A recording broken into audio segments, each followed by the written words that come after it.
তাহলে কি মীর স্নিগ্ধ তিনি এবার জাতীয় নির্বাচনে অংশগ্রহণ করবেন?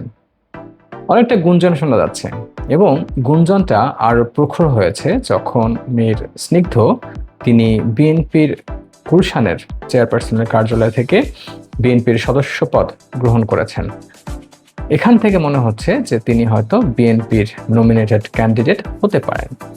মীর মুগ্ধর যমজ ভাই মীর স্নিগ্ধর সঙ্গে তখন উপস্থিত ছিলেন তার বাবা মোস্তাফিজুর রহমান এবং ভিডিও কলে উপস্থিত ছিলেন দলটির ভারপ্রাপ্ত চেয়ারম্যান তারেক রহমান।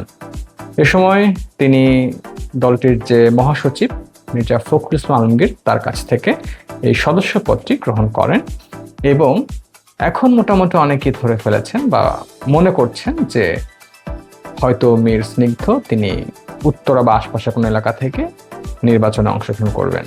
তবে তারপরও বাকিটা দেখার বিষয়।